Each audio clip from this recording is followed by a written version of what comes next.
என் நெஞ்சில் குடியிருக்கும் தோழர்களே, பிறப்புக்கும் எல்லா உயிர்க்கும்னு சொன்ன ஆதியோன் திருவள்ளுவருடைய வழியில நம்முடைய தமிழக வெற்றிக் கழகத்தின் கொள்கை தலைவர்களா பகுத்தறிவு பகலவன் தந்தை பெரியாரையும், பார்போற்றும் பெருந்தலைவர் காமராஜரையும், அரசியல் சட்ட மாமேதை டாக்டர் அம்பேத்கரையும், வீர தமிழ் மங்கை வேலுநாச்சியாரையும், மக்கள் சேவகர் அஞ்சலை அம்மாளையும் நம்முடைய அரசியல் வழிகாட்டிகளா ஏற்று சாதி மத பாலின பாகுபாடு இல்லாத சமத்துவ சமுதாயத்தை உண்டாக்க மதச்சார்பற்ற சமூக நீதி கொள்கைகள், அதாவது செக்யூலர் சோஷியல் ஜஸ்டிஸ் ஐடியாலஜிஸோட நம்ம தமிழக வெற்றி கழகத்தின் வழியா உங்களுக்காக உழைக்கணும்னு நான் வரேன்.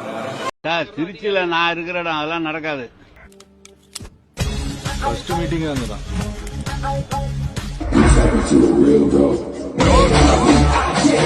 The fundamental strength of politics is uncompromising principles and ideologies. Periyar's social justice, Kamarajar's honest administration, Ambedkar's equal justice and equal opportunity, Velu Nachiyar's social inclusivity and communal harmony, Anjali Ammal's fighting for water resources were the reasons for choosing them as our party's ideologues and policy leaders. I would like to mention here with pride that we are the first political party to declare two historic women icons who are India's freedom fighters from Tamil Nadu as our party's ideologues and policy leaders. நம்மளுடைய vision என்னன்னு சொல்லணும்னு நான் கொஞ்சம் ஆசைப்படுறேன். எல்லாருக்கும் நிரந்தரமான வீடு இருக்கணும். ஒவ்வொரு வீட்டுக்கும் ஒரு மோட்டார் சைக்கிள் வாகனம் உறுதியா இருக்கணும். காரும் தான் லட்சியம். அதுக்கான வசதி வாய்ப்பை உருவாக்குற அளவுக்கு பொருளாதார வளர்ச்சிக்கு வழியை உண்டாக்கணும். ஒவ்வொரு வீட்டில் இருக்கிற ஒவ்வொருத்தரும் மினிமம் டிகிரி படிச்சிருக்கணும். ஒவ்வொரு வீட்லயும் குறைந்தபட்சம் ஒருத்தருக்கு நிரந்தர வருமானம் கிடைக்கணும். அதுக்கான வேலை வாய்ப்பை உருவாக்கணும். அதுக்கு தகுந்த மாதிரி கல்வியில பாடத்திட்டத்துல சீர்திருத்தம் செய்யணும். கவர்மெண்ட் ஹாஸ்பிட்டல்ஸுக்கு மக்கள் எல்லாரும் பயம் இல்லாம நம்பி போற மாதிரி மாத்தணும். பருவமழை காலத்துல ஏற்படுற வெள்ளத்தால ஊரும் சரி மக்களும் சரி விவசாயமும் சரி பாதிக்கப்படாம இருக்கணும். மீனவர்களோட, தொழிலாளர்களோட, நெசவாளர்களோட, அரசு ஊழியர்கள் மற்றும் ஆசிரியர்களோட கருத்து கேட்டு அவங்களுக்கான பாதுகாப்பு மற்றும் வளர்ச்சி திட்டங்களை உருவாக்கணும். உருவாக்குறது மட்டும் இல்ல, அதை செயல்படுத்தணும். முக்கியமா இண்டஸ்ட்ரியல் டெவலப்மெண்ட்ஸ்ல கான்சென்ட்ரேட் பண்ணணும். சட்டம் ஒழுங்க ரொம்ப ஸ்ட்ரிக்டா வச்சிருக்கணும். நம்மளுடைய அம்மா, அக்கா, தங்கச்சிகள், அவங்களுடைய பிள்ளைகள், குழந்தைகள் எல்லாருக்கும் பாதுகாப்பு, அதுவும் உண்மையான ஸ்ட்ராங்கான பவர்ஃபுல்லான பாதுகாப்பை உண்டாக்கணும். அண்ணா யூனிவர்சிட்டியில நடந்த அந்த பெண்ணுக்கு நடந்த அந்த பிரச்சனை மாதிரியோ, இல்ல கோவையில நடந்த அந்த கல்லூரி பெண்ணுக்கு நடந்த பிரச்சனை மாதிரியோ அதெல்லாம் நடக்க விடவே கூடாது.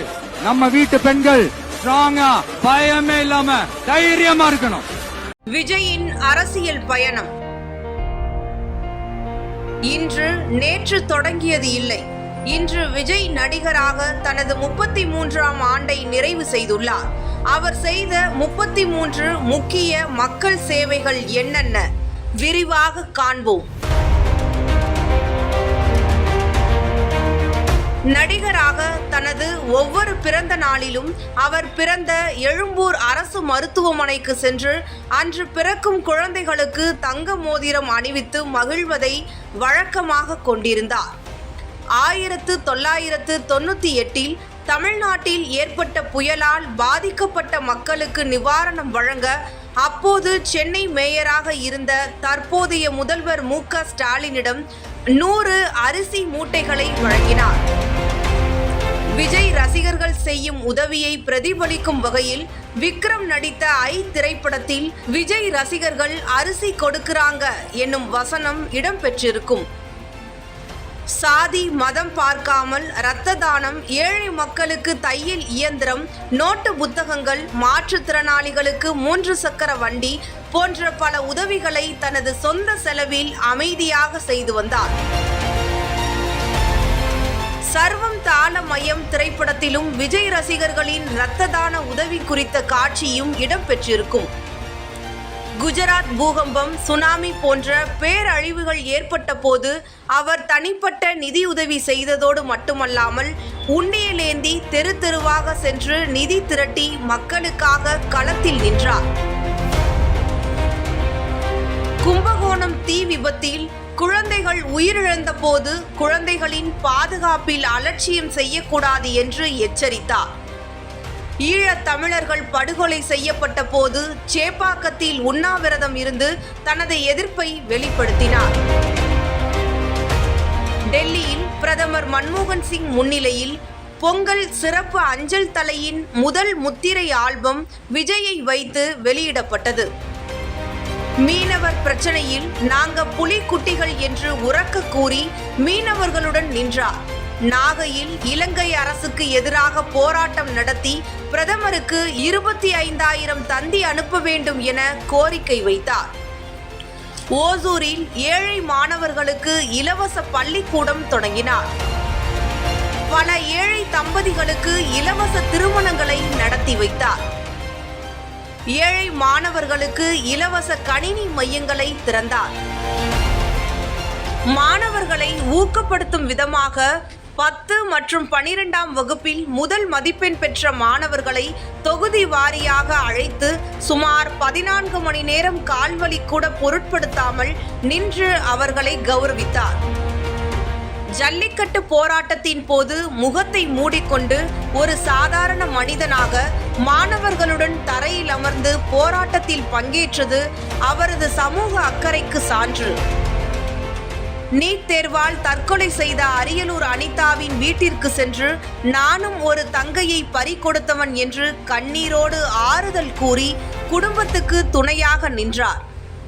தூத்துக்குடி துப்பாக்கிச் சூட்டில் பாதிக்கப்பட்ட மக்களை சந்திக்க தடையை மீறி இரவு முழுவதும் பைக்கில் சென்று அவர்களின் வீடுகளில் தரையில் அமர்ந்து ஆறுதல் கூறினார். கொரோனா காலத்தில் 1,30,00,000 நிதி உதவி வழங்கினார். கேரளா வெள்ள பாதிப்பின் போது லாரியாக நிவாரணப் பொருட்கள் அனுப்பி உதவி செய்தார். இலவச சட்ட ஆலோசனை மையம், ரொட்டி, பால், முட்டை திட்டம், விலையில்லா விருந்தகம், விலையில்லா வீடு திட்டம் போன்ற அரசாங்கம் செய்ய வேண்டிய பல பணிகளை தனிப்பட்ட முறையில் செய்து காட்டினார். மணிப்பூர் பிரச்சனை முதல் CAA, லாக்அப் மரணங்கள் வரை எந்த சமூக பிரச்சனையையும் தவறவிடாமல் குரல் கொடுத்தார். பரந்தூர் விமான நிலையத்துக்கு எதிராக விவசாயிகளுடன் நின்றார். நாங்குநேரியில் சக மாணவர்களால் காயப்படுத்தப்பட்ட மாணவனை கௌரவப்படுத்தி நீ இன்னும் படிக்கணும், பெரியாரை படி, அம்பேத்கரை படி என்று ஊக்கமளித்தார். பெண்களின் பாதுகாப்பிற்காக அண்ணன் நான் இருக்கேன் என்ற கடிதத்தை மாணவிகளுக்கு எழுதி பலருக்கு உறுதுணையாக இருந்தார். ஜனநாயகத்தில் சாதாரண மக்களையும் பொறுப்புக்குள் கொண்டு வர ஆட்டோ ஓட்டுநர் முதல் மருத்துவர் வரை பலரை மாவட்ட செயலாளராக நியமித்தார். அண்ணா பல்கலைக்கழக மாணவி பாலியல் வன்கொடுமை சம்பவத்தை தொடர்ந்து மாநில ஆளுநர் RN ரவிக்கு சட்ட ஒழுங்கு, பெண்களின் பாதுகாப்பு, புயல் நிவாரணம் குறித்து மனு வழங்கினார். மதிப்பெண் பெற்றாலே விஜயை நேரில் சந்திக்கலாம் என்ற நம்பிக்கையை மாணவர்களிடையே உருவாக்கினார். புதுக்கோட்டை, பெரம்பலூர் போன்ற இடங்களில் நடந்த துப்பாக்கிச்சூடு விபத்துகளை பாதுகாப்பு நடவடிக்கைகளுக்கு அழுத்தம் கொடுத்தார். சாதி ஆணவ படுகொலைகளை தடுக்க தனி சட்டம் இயற்ற உச்சநீதிமன்றத்தில் வழக்கு தொடர்ந்தார் விஜய். எல்லோருக்குமான தலைவர் அம்பேத்கர் என புத்தக வெளியீட்டில் பங்கேற்று சமூக நீதி குறித்து வலுவான குரல் கொடுத்தார். 2G ஊழல் குறித்து கத்தி திரைப்படத்தில் வசனம் மூலம் நிலைப்பாடு வெளிப்படுத்தினார். மேலும் விவசாயிகளுக்காகவும் குரல் கொடுத்தார். மெர்சல் திரைப்படத்தில் GST வரி தொடர்பாக தனது கருத்தை துணிச்சலாக வெளிப்படுத்தினார். பண மதிப்பிழப்பு ஏற்பட்ட போது பலர் பிரதமர் மோடியை பாராட்டிய நேரத்தில் அதில் உள்ள பிரச்சனைகளை வெளிப்படையாக விளக்கினார். பல ஆண்டுகளாக சத்தம் இல்லாமல் செய்த உதவிகளும் மக்கள் பணியும் தான் இன்று தமிழக வெற்றி கழகம் என்ற பேர் இயக்கமாக மாறி ஒரு அரசியல் சக்தியாக விஜயை உருவெடுக்க வைத்துள்ளது.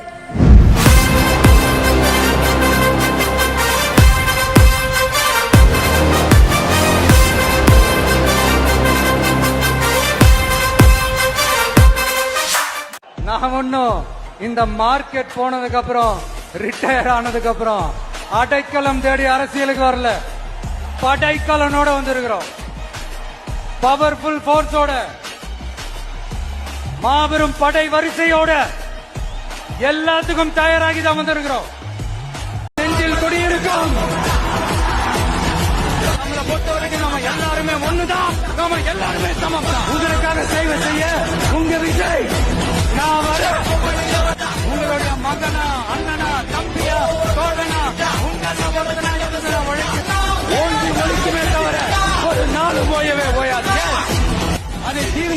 என்றும் எங்கள் போக்கும் உங்கள் வாக்கும்.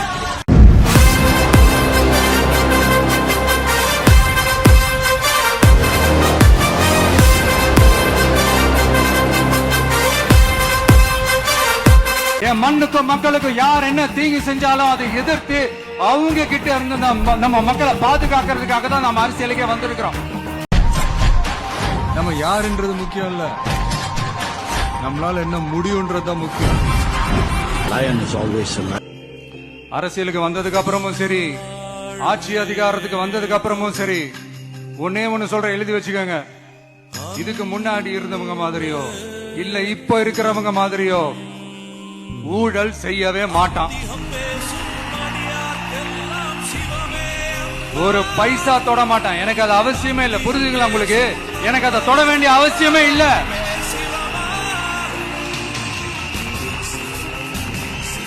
ஒரு துளி ஊழல் கரை கூட படியவே படியாது, படியவும் விட மாட்டான். என்ன கேட்கறதுக்கு ஆள் இல்ல நினைச்சீங்களா? மக்களுக்கு ஒண்ணுனா இந்த விஜய் வந்து நிப்பா, இந்த விஜய் வந்து கேள்வி கேட்பா. இந்த விஜய் எப்பவுமே மக்கள் பக்கம் தான், அதே மாதிரி மக்களும் என் பக்கம் தான். மக்கள் எல்லாரும் உங்களுக்கு தற்குறிகளா? அதே மக்களோட ஓட்டு வாங்க போற நாம தற்குறிகள்னா, அப்ப இவ்வளவு நாள் அதே மக்கள் கிட்ட இருந்தானே நீங்க ஓட்டு வாங்கிட்டு இருந்தீங்க. அந்த மக்களுக்கு நீங்க காட்டுற மரியாதையும் நன்றியும் இதுதானா? ஒண்ணு மட்டும் சொல்ற, எழுதி வச்சுக்கோங்க. இந்த தற்குறின்னு சொல்றீங்கல்ல, இந்த தற்குறிகள்லாம் ஒன்னா சேர்ந்துதான் வாழ்நாள் பூரா விடையை கண்டுபிடிக்காத முடியாத அளவுக்கு உங்க அரசியலே ஒரு கேள்விக்குறியாக்க போறாங்க. இவங்க எல்லாம் யாரும் இங்க தற்குறிகள்லாம் கிடையாது. இவங்க எல்லாரும் தமிழ்நாட்டு அரசியலோட ஆச்சரியக்குறி. இவங்க எல்லாரும் தமிழ்நாட்டு அரசியலோட அந்த மாற்றத்திற்கான அறிகுறி. சும்மா லாஜிக்கே இல்லாம தற்குறி. போக்குவரத்து துறை, கல்வி, மின்சாரம், விவசாயம், இவங்க ஒவ்வொருத்தர் பின்னாடி ஒரு டிபார்ட்மெண்டே இருக்குமா? ஆட்சியில வந்து உட்கார்ந்துட்டா அந்த 5 வருஷம் என்ன வேணாலும் ஆடலாம்ன்ற அவனுங்களோட இந்த திமிரு அடக்கணும்னு தான் அப்படிதான் பண்ண. திரும்ப வந்தா திரும்பவும் அடிப்பேன். That's all. I don't care about anyone. நானும் எலெக்ஷன்ல நிக்கிறதா முடிவு பண்ணிட்டேன். நீங்களுமா? ஒரு தீயில சொல்லெடுத்து ஒளி போடுற கையெழுத்து அன்னொருவ வந்திருக்கானே. என்ன மண்டி மாதிரி பல போர்பட இருக்கலாம். இந்த அரசியல்னால வேற லெவல் தான். களமோ அவன் மூச்சரிய என்னடா இவன் திடீர்னு ஒருத்த என்ட்ரி கொடுத்துட்டானே. என்ன மாசுங்க விஜய் தம்பிக்கு. நீங்க எல்லாரும் என்னுடைய ரத்த உறவு, கூட பிறந்த பொறுப்பு. என் வீட்டு ரேஷன் கார்டுல வேணா உங்க பேர் இல்லாம இருக்கலாம், உங்க வீட்டு ரேஷன் கார்டுல வேணா என் பேர் இல்லாம இருக்கலாம். ஆனா நாம எல்லாரும் ஒண்ணுதான், உறவுதான்.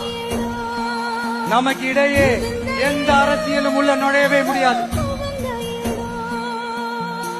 என்கிட்ட இருந்து உங்களையும், உங்ககிட்ட இருந்து என்னையும் எந்த சக்தியாலும் பிரிக்கவே முடியாது. 74 ஆண்டுகால ஹிஸ்டரி இருக்கு நமக்கு. அந்த பிராண்ட் அழிக்கிறதுல தான்டா நான் ஸ்பெஷலிஸ்ட். இனி விசில் பறக்கும் தானே என் பேர அடிமது. என்னுடைய ஒரே அரசியல் எதிரி திமுக தான். சிங்கம் போல நடந்து வரான் செல்ல பேராண்டி. அவனை சீண்டியவன் தாங்க மாட்டான் உதையல்ல தாண்டி. எத்தில்லா நாங்கு சும்மா திருப்பி போட்டு வாங்கு. எத்தில்லா நாங்கு சும்மா திருப்பி போட்டு வாங்கு. சியா சினுக்கு இவனை புத்தூருக்கு அனுப்பு. சியா சினுக்கு இவனை புத்தூருக்கு அனுப்பு.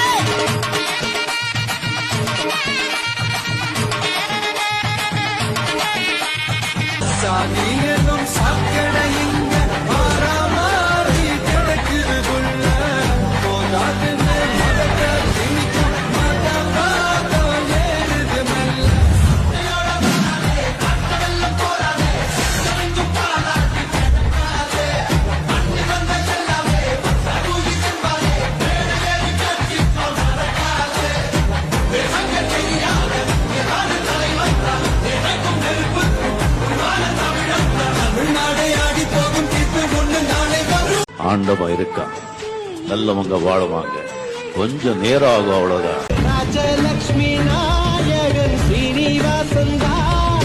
ஸ்ரீனிவாசன் சேந்த விஷ்ணுதாசன் தான். நாட்டில் உண்டு 1000 ராஜராஜர் தான். ராஜனுக்கு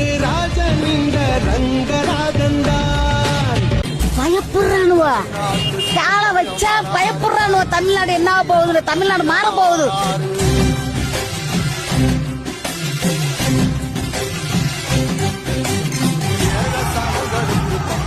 வராறு வாரி கொடுப்பதிலே வரலாற வராறு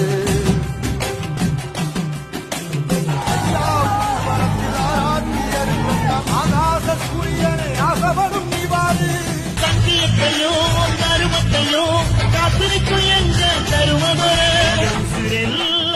உடருவோம் உன்னோட புன் சிரிப்பு எங்க மனசாலும் மன்னனுக்கு மக்காப்பு வரவேற்பு எழுந்தா மலை போல. விஜய் அவர்களே அவன் தலைவனாவே முதல்ல பார்க்கல, அண்ணனை பார்த்துட்டான். சிக்கலே அங்கதான்.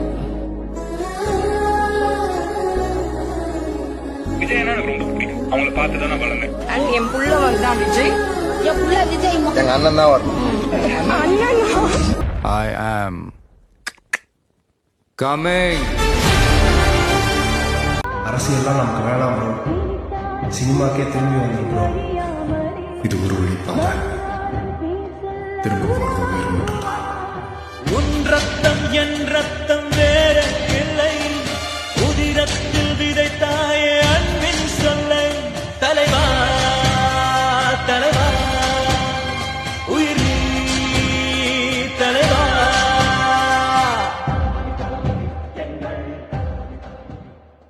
ஆல்ரெடி கணிச்சு முடிச்சுட்டாங்க.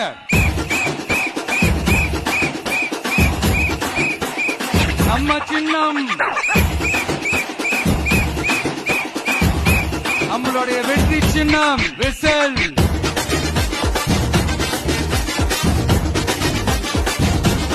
கப்பு முக்கியம் பகிலே.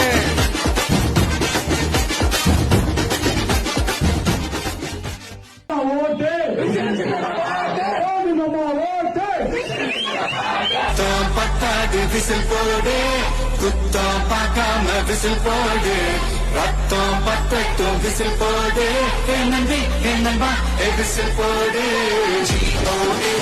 விசில் போடு, ஆட்டோமேட்டிக்கா விசில் போடு, டிராகன் வேட்டைக்கு விசில் போடு, நம்பி நம்பா விசில் அடிய.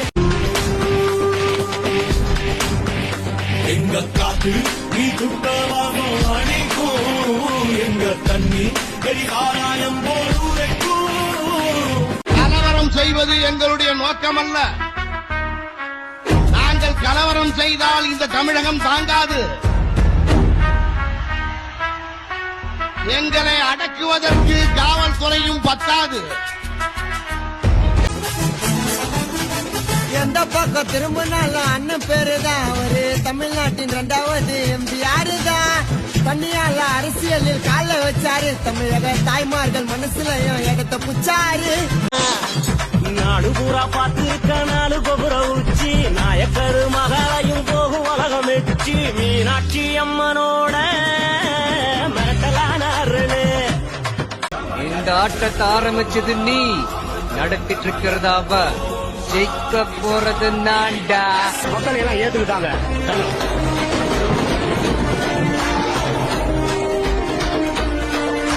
ரொம்ப பெரிய கதை சாமி. ரத்தத்தால கடல் மொத்தம் சிகப்பான கதை. யாரோட கதை? பொங்கி அடங்குற கடல் மேல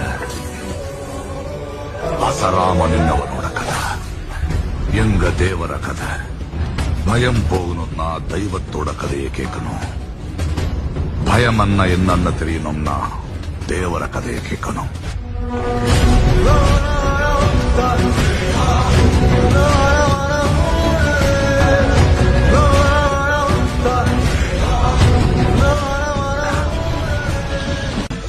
ஒரு வருஷம், ஒரு நாள் இல்ல, ஒரு நிமிஷம் அவனை உள்ள வச்சு பாரு.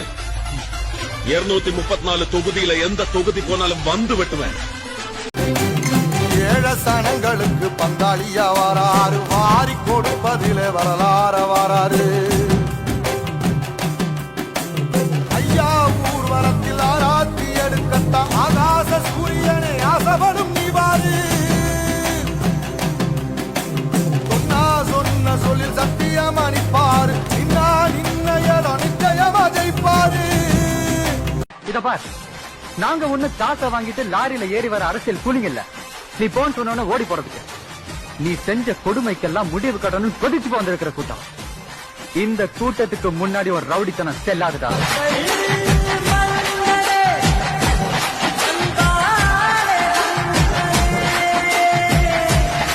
பார்த்து ஸ்டேட் கவர்மெண்ட்டும் பயப்படுது, சென்ட்ரல் கவர்மெண்ட்டும் பயப்படுது, சென்சார் போர்டும் பயப்படுது. அந்த பயத்தை கொடுக்கிறது யார்?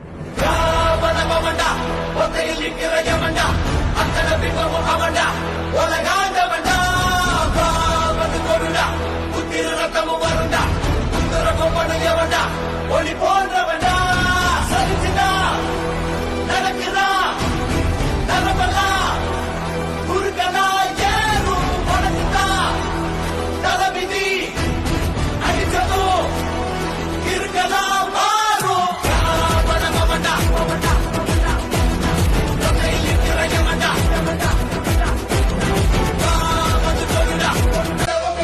இப்ப சொல்றேன், இந்த தொகுதியில மட்டும் இல்ல, 234 தொகுதியிலையும் ஆளுநர் மிகுத்துற உங்களுக்கு அவ்வளவு பாருங்க.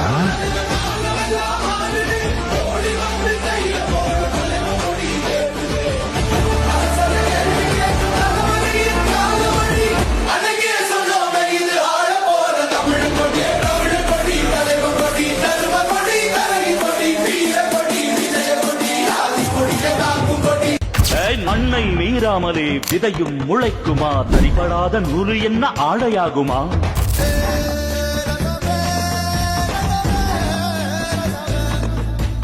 எங்கள் தாய்நாட்டையே பஞ்சம் வந்தாளுமா? புதுக்குகையில் எலி வந்து வாளை ஆட்டுமா? நம்பி உழைத்தே பாரு, ஊரு தன்னாலே மாறாது. மாற்றம் முன்னோடு தொடங்கட்டும் தோழா, விழிக்கும் போது நமது கனவு பறிக்க வேண்டுமே. எல்லாருக்கும் நிரந்தரமான ஒரு வீடு இருக்கணும்னு சொன்னோம். உடனே எங்க ஆட்சியிலே நாங்க எல்லாரும் வீடு கட்டி கொடுத்துட்டோமே அப்படிங்கிறது இல்ல. நான் கேக்குறேன், இங்க உங்களை தான் கேக்குறேன், இங்க வாடகைக்கு இருக்கிறவங்களே இங்க யாரும் இல்லையா? எல்லாருக்கும் சொந்தமா வீடு கட்டி கொடுத்துட்டாங்களா? நிரந்தரமான வருமானம் வரணும், வேலை வாய்ப்பு கிடைக்கணும் அப்படின்னா நாங்க கொடுக்காத வருமானமா, நாங்க கொடுக்காத வேலையா அப்படிங்கிறது. எத்தனையோ லட்சம் காலி பணியிடங்கள் நிரப்புவோம்னு வாக்குறுதி கொடுத்துட்டு ஆட்சிக்கு வந்தீங்கல, எத்தனை லட்சம் காலி பணியிடங்களை நிரப்புனீங்க? அட்லீஸ்ட் 1 லட்சம் காலி பணியிடங்களாவது நிரப்புனீங்களா? அடுத்து ரொம்ப முக்கியமா, பெண்களுக்கு பாதுகாப்பு இல்ல, சட்டம் ஒழுங்கு சரியா இல்லன்னு சொன்னா தமிழ்நாட்டுல பெண்கள் பாதுகாப்பு தான் அதிகமா இருக்குதா? நீங்க சொல்லுங்க மக்களே, பெண்கள் பாதுகாப்பு இருக்கு, சட்டம் ஒழுங்கு சரியா இருக்கு? அவங்க சொல்றது உண்மையா? அவங்க சொல்றதை நீங்க ஏத்துக்கிறீங்களா? சத்தமா கேக்குதா சார்? இதுதான் ரியாலிட்டி, இதுதான் நிஜம். நம்மளுடைய ஆட்சியில சட்டம் ஒழுங்குல சமரசமே இருக்காது. அதனாலதான் இவ்வளவு ஸ்ட்ராங்கா சொல்றோம், தைரியமா இருங்க மக்களே. நான் கூட யோசிப்பேன், எம்ஜிஆர் அவர்களும் ஜெயலலிதா மேடம் அவங்களும் ஒரே வார்த்தையில சொல்லி இந்த திமுகவை காலி பண்ணாங்கல்ல, அவங்க 2 பேரும் சொன்னதை இப்ப நானும் ரிப்பீட் பண்றேன். திமுக ஒரு தீய சக்தி, திமுக ஒரு தீய சக்தி, திமுக ஒரு தீய சக்தி, திமுக ஒரு தீய சக்தி, தீய சக்தி, தீய சக்தி, தீய சக்தி. டிவிகே ஒரு தூய சக்தி, தூய சக்தி டிவிகேவுக்கும் தீய சக்தி டிஎம்கேவுக்கும் தான் போட்டியே.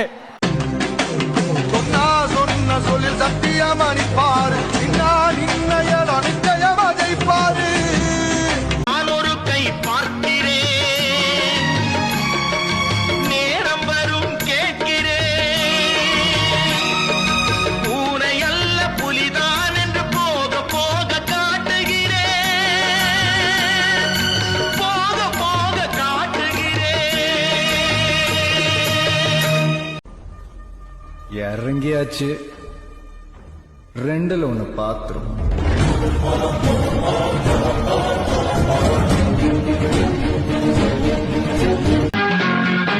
ஒரு தவறு செய்தால் அதை தெரிந்து செய்தால் அவன் தேவன் என்றாலும் விடமாட்டேன். ஒரு தவறு செய்தால் அதை தெரிந்து செய்தால் அவன் தேவன் என்றாலும் விடமாட்டேன். உடல் உழைக்கச் சொல்வேன், அதில் பிழைக்கச் சொல்வேன், அவர் உரிமை பொருள்களை தொடமாட்டேன். எதிர்காலம் வரும், என் கடமை வரும், இந்த கூட்டத்தின் ஆட்டத்தை ஒழிப்பேன். உத்தமரு ரொம்ப ஒசந்தவரு, என்ன பெத்தவரு இந்த பெரியவரு, அவரை போல இங்காரும் இல்ல, அலசிப்பாரு நீ உலகத்துல அண்ணனுன்னா அண்ணனையா அன்புக்குள்ள மன்னனையா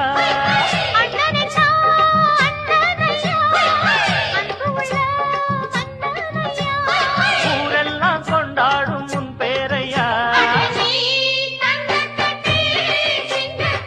தன்னதா தன்னதா தன்னதா தன்னதா நீ ஒட்டு பச்ச கூட அவரை பார்த்தா சிதறி ஓடடா இந்த புள்ளிய கூட பதுங்க ஒரு இடத்த தேடடா நல்லதெல்லாம் செய்வாரு ஒரு கணத்துக்கு இந்த கடவுள் கூட இதே இல்ல அந்த குணத்துக்கு ரெண்டு காலு சிங்கம் அவர் மனசு புல்லா தங்கம் ஊருக்குள்ள எங்கம் அந்த பாசம் தான் பொங்கும் துரோகங்கள் எத்தனையோ கண்டிருப்பான் தலைவன் துன்பங்கள் எத்தனையோ கடந்திருப்பான் தலைவன் நாங்கள் வென்று வாழத்தானே எங்கள் நாட்டை நாங்கள் ஆளத்தானே பாரங்கள் எத்தனையோ சுமந்திருப்பான் தலைவன் உறவுகள் எத்தனையோ இழந்திருப்பான் தலைவன் இது மக்கள் வெள்ளத்தில் மாநாடு இல்ல, மக்கள் கடலில் மாநாடு. மாநாடு திடலுக்குள் லட்சக்கணக்கான பேர் இருக்காங்க. மாநாடு திடல் வெளியும் லட்சக்கணக்கான பேர் வந்துட்டே இருக்காங்க. இவ்வளவு லட்சக்கணக்கான பேர் வர்றதுக்கு காரணம் ஒரே ஒரு ஆள் மட்டும்தாங்க. அது நம்ம தளபதி விஜய் அவர்கள் மட்டும்தான். இறுதியில் ஒன்றை சொல்லிக்கொள்ள விரும்புகிறேன். புலி பதுங்குவது எல்லாம் பயந்து விட்டது என்று அர்த்தம் கிடையாது. இவன் கற்பூர மாதிரி, ஏழை கொளுத்தினாலும் பணக்காரன் கொளுத்தினாலும் யார் கொளுத்தினாலும் ஒரே ஜோதிதான்.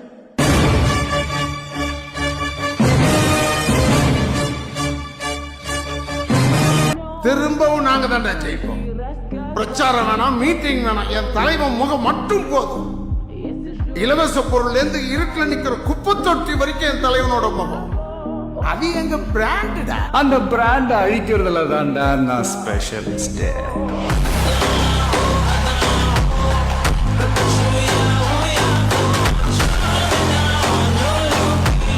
சிங்கம் ஒண்டி தாண்டா காட்டுக்கு ராஜா, சிங்கலா இருந்தாலும் நாங்க தான் சோஜா. அவனுக்கு துணையா இன்னொரு தெய்வீக சக்தியும் வந்து நிற்கும்.